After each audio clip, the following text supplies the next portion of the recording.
আসসালামু আলাইকুম রহমতুল্লাহি ওয়াবারাকাতুহু।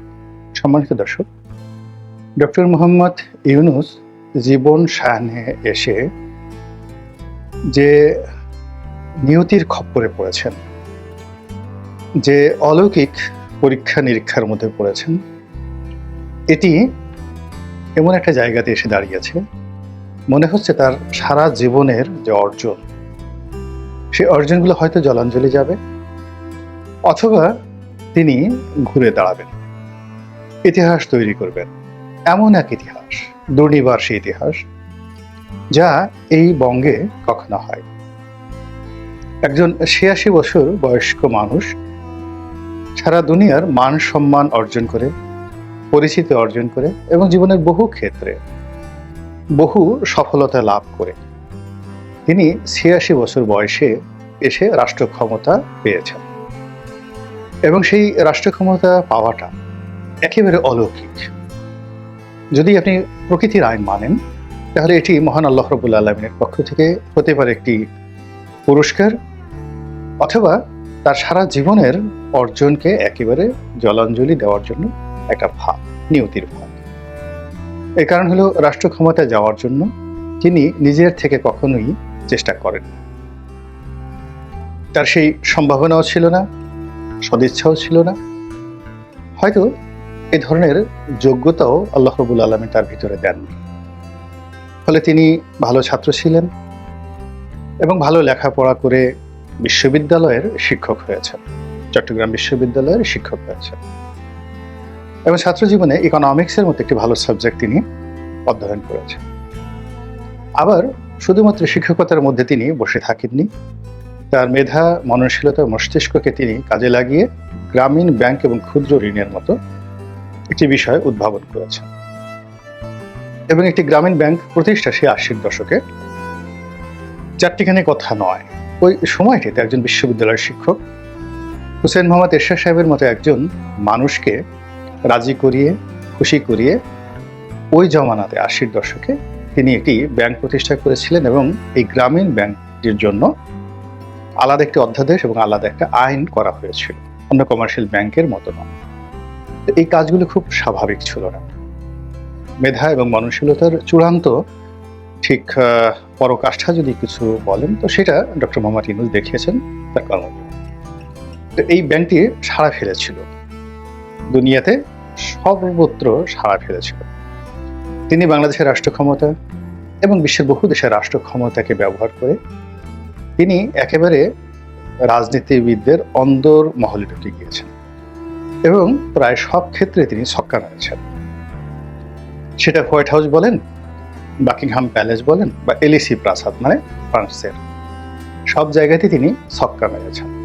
তিনি ছক্কা মেরেছেন ব্যবসা বাণিজ্যে, ছক্কা মেরেছেন নোবেল পুরস্কার পাওয়ার ক্ষেত্রে, বিশ্ব মিডিয়ার দৃষ্টি আকর্ষণের ক্ষেত্রে, এবং অন্যান্য যারা নোবেল লরিয়েট রয়েছেন তাদেরকে একটা প্ল্যাটফর্মে এনে তার পক্ষে কথা বলার জন্য তিনি যে নজির স্থাপন করেছেন, এটি দ্বিতীয় কোনো ব্যক্তি পৃথিবীতে করতে পারেন। দেয়ার আর ম্যানি নোবেল লরিয়েট।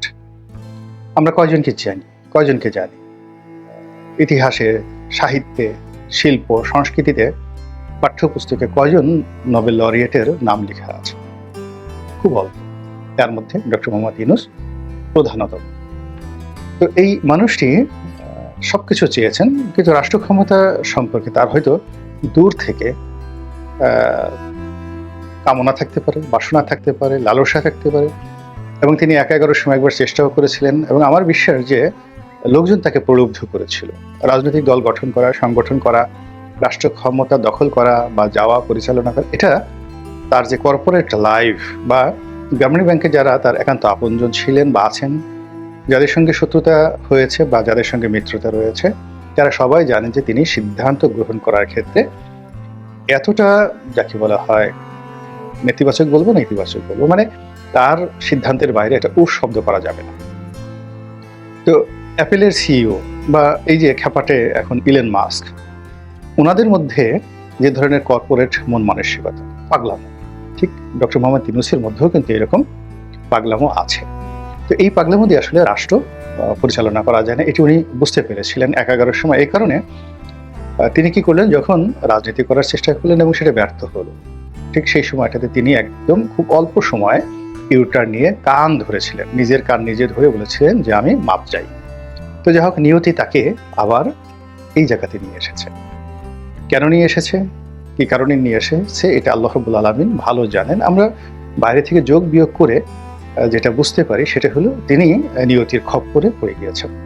অমরত্ব লাভের খপ্পর হতে পারে, অথবা একেবারে ফিনিশ, সারা জীবন যা কিছু করেছেন সবকিছু জলাঞ্জলি যাবে এই জায়গাতে।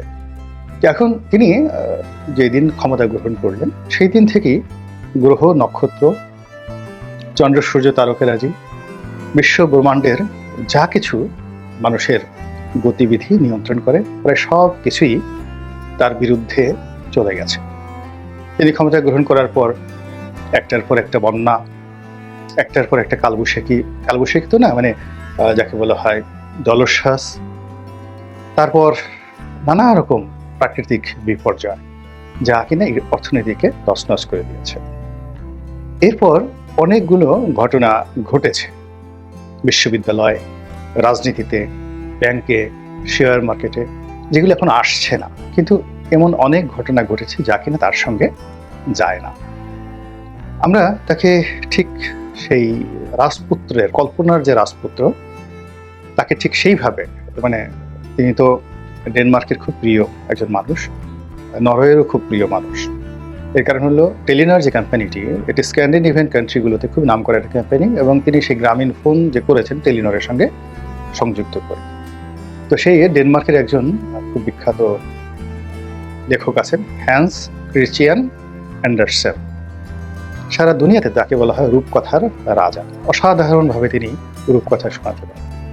তো সেই অ্যান্ডারসেনের যে রূপকথা, সেই রূপকথায় তিনি যেভাবে নায়কদেরকে, রাজকুমারদেরকে, রাজাদেরকে বিশেষায়িত করেন, তরুণদের, বালকদের, মানে যারা গল্প শুনতে পছন্দ করে তাদের মনে ঠিক অনুরূপভাবে আমরা ডক্টর মোহাম্মদ ইউনূসকে ওভাবেই যাকে বলা হয় তোয়াজ এবং তাজিম করে আসছিলাম।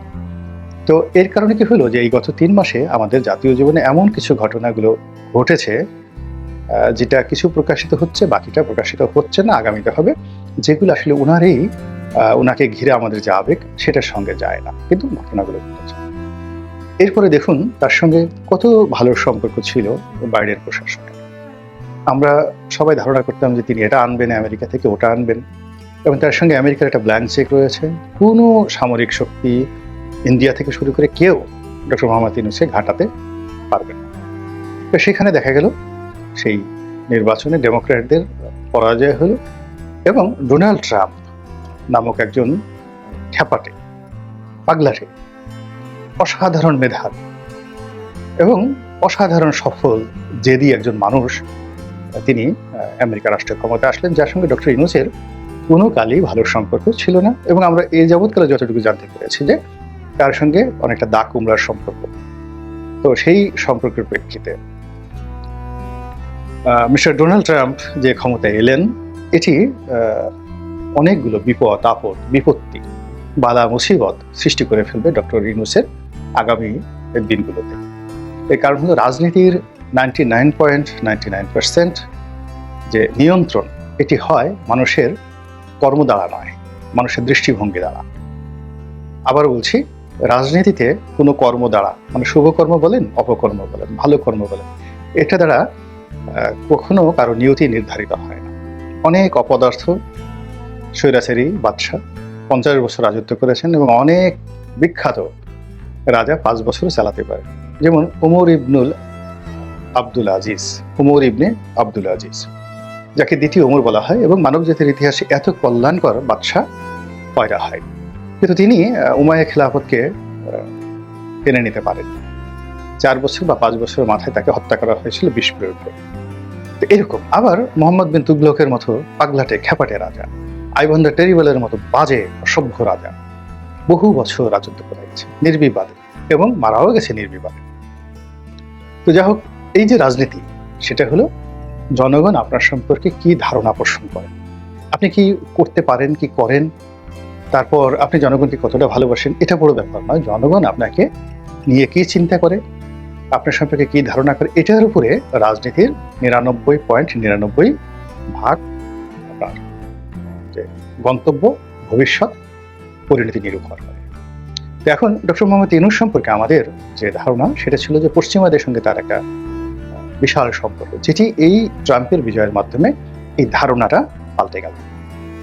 2 নম্বর হলো যে তার যারা প্রতিপক্ষ তারা সুসংগঠিত এবং সংখ্যায় বিপুল, তারা বহু সুকর্ম এবং কুকর্মে অভ্যস্ত এবং অভিজ্ঞ, এবং তারা জানে, দীর্ঘদিন ধরে তারা জানে কিভাবে সম্মানিত লোকদেরকে বেইজ্জতি করতে হয়। খুব ভালো করে তারা জানে কি করে রাষ্ট্র ক্ষমতায় যেতে হয় এবং কি করে রাষ্ট্র ক্ষমতা থেকে টেনে হেসড়ে নামাতে হয়। এই কৌশলগুলো তারা খুব জানে। এখন এই যে জনগণের যে মনোভাব, দৃষ্টিভঙ্গি গত 3 মাসে যেটা তৈরি হয়েছে ওনার কর্মকাণ্ডের কারণে, বাকিটা আমেরিকার এই নির্বাচনের মাধ্যমে, আর এই সময়টিতে ওনার যারা প্রতিপক্ষ তারা যে সাড়া ফেলেছে, তাদের ইদানিংকালের যে চিৎকার, চেঁচামেচি, আওয়াজ, হাঁটাচলা, অঙ্গভঙ্গি এবং পদচারণ, সেই প্যারিস থেকে জেনেভা, জেনেভা থেকে ম্যানহাটন, ম্যানহাটন থেকে দিল্লি, দিল্লি থেকে সিঙ্গাপুর, সিঙ্গাপুর থেকে মালয়েশিয়া, কুয়ালালামপুর, কুয়ালালামপুর থেকে জেদ্দা, সর্বত্রই তারা জেগে উঠেছে। তারা জেগে উঠেছে ঢাকা বিশ্ববিদ্যালয় ক্যাম্পাসে, জেগে উঠেছে টেকনাফ থেকে তেঁতুলিয়া, ভার্চুয়ালি এবং প্র্যাকটিক্যালি। এখন এই বিষয়গুলো মোকাবেলা করার জন্য বিশ্বাস করেন বিএনপি, জামাত সহ সকল রাজনৈতিক দলগুলো যদি একত্রে ঐক্যবদ্ধভাবে ডক্টর ইউনূসের সঙ্গে হাত মিলান এবং আনকন্ডিশনালি তাকে একটা সময় দেন এবং তাকে সহযোগিতা করে চোখ বুঝে, এবং নিজেরা যদি দ্বন্দ্ব ফ্যাসাদ সব ভুলে গিয়ে ডক্টর ইউনূসের এই সরকারকে সফল করার জন্য অন্তর থেকে, ফ্রম দ্য হার্ট, তারা যদি চেষ্টা না করেন, তাহলে আগামী দিনগুলোতে ডক্টর মোহাম্মদ ইউনূসের যে বিপদ আপদ, বালা মুসিবত, বিপত্তি সবকিছু কোন পর্যায়ে যাবে আপনি আমি কল্পনাও করতে পারছি না। আল্লাহ আমাদের সবাইকে হেদায়েত দান করুন এবং হেফাজত করুন। আসসালামু আলাইকুম ওয়া রাহমাতুল্লাহি ওয়া বারাকাতুহু।